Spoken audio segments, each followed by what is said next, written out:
Hello, my beautiful royal sisters. This is Tzara Liba in the flesh.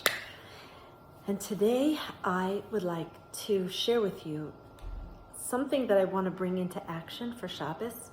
And it was inspired by one of my husband's rabbis, Rav Bistritsky, in explaining what happens when family get together and how you have to just accept all the moments, the highs and the lows. We're going to talk about it in a minute, but really, we're going to bring it into making challah.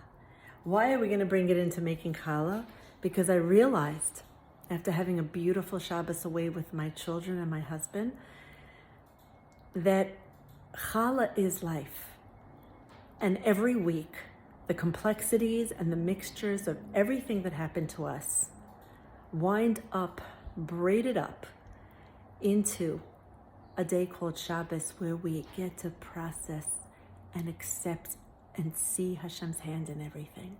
And since we're all being asked many times to bake in the schus of someone, I'm doing it this week for 2 different people, which I'll share with you. And I thought, what better way than to just demonstrate some of the ideas and kavanas, intentions that I've learned, and add maybe some new ones that I've been thinking about. So here we go. I happen to still sift the old way that I learned in Israel, which is with this menapah, this sifter. And although most people don't need to, the kavana is very beautiful. What do we do all week? What do we do every day? We sift out what's important and what's not important, what to argue over, what to let go. We ask and pray that our children and ourselves should be able to sift away all the things that get in our way of serving Hashem. So I'm just thinking, I'm doing this as abridged as possible, and that's exactly what I'm thinking about. Everything that I come to Shabbos with, that I had to sift through during this week, that has its highs and its lows, and just let the negativity stay on the top and be able to be discarded, and the rest to be used and even lighter and more enjoyable. Now, of course, this has to be blended together with none other than yeast and water. Now, water is Torah. So Torah applies and works to make everything in our week work. But it has to be warm water. Warm water, because your Torah has to be warm and a little bit sweet, because nobody likes a hard fist. So while we're going through our week, we have to learn to add in the water of Torah to every thought process, everywhere we go. And then we put in the yeast. Now, yeast is shmarim. I'm going to put it over here for you, because you see I'm not such a pro, right? Yeah. But yeast is shmarim, and we want to be, ask Hashem to be shomer on us. Help us figure this out, Hashem. So as we're going through the challenges of our week and our life, that's exactly what we're asking for. We're thinking about the yeast. How much we need Hashem with us, how much He does protect us. Being aware, like when I just had the accident, Hashem was shomer on us in such a huge way that even the next morning I had already made a chiropractor appointment for my husband, and he fixed me up because I had a light whiplash, and he was like, you're good to go. And it was already in place, the refuah before the machla. Hashem is shomer on us, and we have to recognize that. And that's what yeast is telling us. And of course, when it's in the warm water of Torah, that shmira winds up growing, which is exactly what I want this to do. In the warm, sweet waters, the shmira can grow. Now, while that's rising, we're going to add in salt. I use Himalayan. And you know what's the thing about salt? Food that's made with salt, you can't have too much or it's too salty. You can't have too little or it's bland. And salt represents borders. All week, people bridge our borders. And maybe we even do it to other people. It's a time to recognize that the borders of Torah are the borders. We can say no to things graciously, and we can say yes to things that we might not really want to do because borders are healthy. And when they're bridged, we have to recognize it and deal with it. And now I'm going to pour in salt into here. And I'm gonna mix it all up because you know why? Borders go all over the place. And a lot of us have learned this, not always early in life, that borders are healthy and beautiful. Now, we're gonna take our yeasty, starting to rise yeast, and we're gonna pour that water in, and remember that the ikar of all this in Kemach in Torah, we need the flour of our work, but we have to add and let the work only grows with Torah. It's really all about our Torah, the way we live it.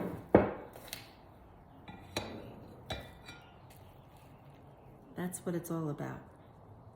And we want to mix that into every nook and cranny because Challah just doesn't work unless the water touches everything. Life doesn't work unless Torah touches everything. And that's what Challah, we have to think about this on Shabbos, whether you baked or not. And then, of course, eggs. Now I checked these already. Eggs represent the cycle of life. We have a week with a lot of cycles. We have highs and lows. We have simchas. This week, yesterday, we just had this tragedy of losing Henya Rivka, Bas Yisrael. We have people still suffering in Eretz Yisrael from these terror attacks. We have everything all over, but we also have babies being born and chasanas and simchas. Eggs.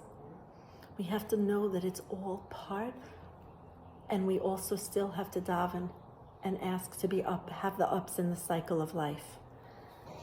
And of course, that goes inside the whole mixture, because the ups and the downs are part of the whole mixture. And then, well, you don't have to do it in this order, but we're going to put in the sweetener. I use maple syrup, because I will share with you the details of my recipe.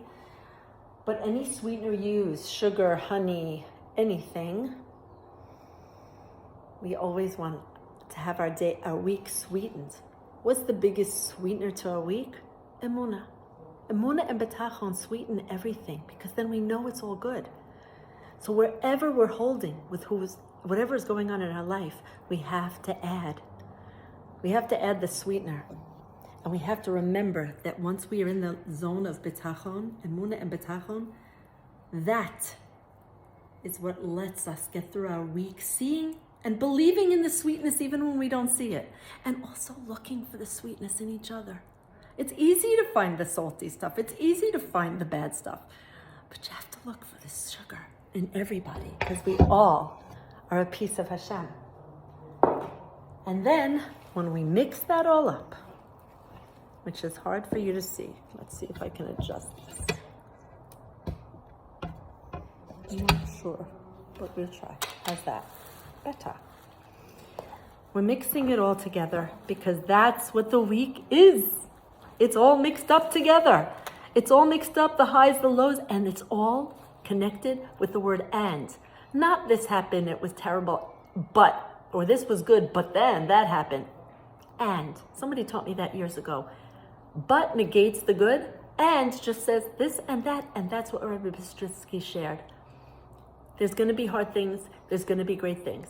They're all okay to be. They don't negate each other. They're just part of the whole life. They're part of the week, they're part of the mixture, they're part of what we bring together. Mix it all up, and you know what's going to happen. We're going to have to let it sit in our minds. And we're going to have to let it elevate us. And of course, there's oil. This happens to be avocado and coconut melted. And oil represents wealth. Of course, what do we want a wealth of? Everybody wants financial stability. But we also want a wealth of Torah and emunah and simcha and shalom. Oil just kind of smooths things over. Wherever we can be, b'shalom, let's be like oil. Oil greases things, lets things open up. How do you open up a stuck lock? I once did it with Pam in Israel, Pam spray. You have to lubricate everything. So oil represents also our ability to allow things to flow and not get stuck. Because it's not worth it. Because we have a geula to bring on here, ladies. We have a geula to bring, and the way we're going to do it, like I said yesterday, is to act like we're already there. We already have no issues. We're already b'shalom. We're already good with each other. We're already serving Hashem b'simcha. We can do it right now. We can do it right now, and it's all in our challah. And right now, this is going to get mixed, and of course, it's going to get, to quote a great Yiddish word, kneading in Yiddish is kvetched. You know what? It has to get kvetched. Hashem just kvetches us together all week. He says, mix it, work it, need me. Literally, need me. You need me in this process because nothing happens without that divine, beautiful mixture. And then it has to sit. It has to sit and rest and rise. And that's what Shabbos is for. We sit, we rest, and hopefully we rise up. We rise up above. But you know what's going to happen in the process of making challah? It's going to rise, and then we're going to punch it down. Why? Because we want it to rise up higher. It happens to us. We know, right? In the midst of our week, we're going up, and then boom. But that's not a punishment. That is because Hashem wants us to go higher. So challah is our life. And the way we braid it, the way we accept that just like I'm looking up here, and I know that all these mixtures, all these ingredients that by themselves are really only water is edible by itself, but Hashem is the master baker. He has that recipe for our week, every day. And when we need the challah, we know that He's kvetching us with love because He wants us to be integrated and He wants us to grow higher. That's just how it is. That's how challah is. We have 2 loaves, like the man that we collected double because all our panasa, everything is coming to us straight from Hashem. Now we're going to wait a bit, let this rise up, and then we're going to see the secrets of braiding. See you soon. Hello, my beautiful royal sisters. Continuation. This is Tzura Liba, and we're back in the Shabbos Queen Project, which I didn't say earlier. So I'm looking at my dough. You can look at it with me. I guess you can't if I'm videoing this way. And I'm about to say the bracha. Now, I'm not going to say it on this video because of obvious reasons of Shem Hashem, but I just want to point out to everyone, first of all, there's this beautiful, beautiful sefer, the Mitzvah of Challah from Art Scroll, really spectacular insights. One of my ladies in Monroe taught me that Challah stands for Chutz L'derech HaTeva, beyond the laws of nature, which means that baking and making brachos and davening, which is why we gather 40 women for many different things, is extremely, extremely powerful. These are moments that are like Yom Kippur. And if you take advantage of this, when I learned this, it changed me forever the way I make challah. Sometimes I'll just wait till it's quiet, light a candle, and just do challah quietly and be able to daven. And there are different ways after you make the brachas of lahafrish challah min ha'isa, and after you say about binyan beis hamikdash, there's a yehi ratzon for our families, for the things we want. But after that, you can add, as we all know, yehi ratzon shetishlach, may be your will, Hashem, that you send refuah shlema, and list your people, babies, and list your people. Teshuvah, each one, b'nakel b'karov, amen, amen, v'amen. Like each one should happen. And I use that time as my ne'ilah time. And I'm encouraging you all to. And I'm going to post the names of 2 people. I'm sure we all, unfortunately, have so many names. But that's why I want us all to take part of maximizing the experience fully. So please take your challah, daven away, and we'll be back braiding shortly. Hello, my beautiful royal sisters. This is Tzara Liba, and we are back. Part 3 of the Shabbos Queen Project, baking. So here I am. I took my challah, I davened. And of course it rose up again, and here I am, doing what life does to us. What Hashem in His wisdom does to us, getting punched down in order for it to rise up even higher. And that's what we keep having to remember while we daven, while we bake, that kol yirida letzorach aliyah is really the true case in challah. And I want to show you this incredible thing that you can think about. If you don't bake challah, when you look at the braid, you can think about it. One of the most beautiful braids many of us have learned is 6. And I'm going to tell you why I love 6. I really actually do it with 3 crisscrossed, but for this purposes, I'm going to start out with 6 for a reason. We have 6 days of the week until we get to Shabbos. 2, 3, 4, 5, 6. And each of these days, we get rolled around in the realities of whatever our life is. And it's our job, we know, to keep growing. Each day we get a chance to live the malachos of Shabbos, the purpose of growing. And on Shabbos, we have to tie it all up, let go, and let God. Now, we've got 1, 2, 3. Yom Rishon, Yom Sheni, Yom Shlishi. What were those days for us? Probably as we got rolled out in each of those days, we had a lot of highs and lows, even in one day, sometimes even in 1 hour, sometimes even in 1 moment. I don't know what you got, but we've all got something. And as we roll out these 6 days of the week, we then configure them to do the braid, right? Now, the way I learned it was 1 at the top, 3 on one side, and 2 on the other side. There's a shortcut to this, but right now, for learning purposes of this, let's do it this way. What happens when you're doing this braid? Well, you have to take the outside of 1 at the bottom, the outside of the 3, and you have to flip it. It goes up, and the 1 at the top goes to the bottom. I don't know if you can see this that well. I'm going to try and move this table.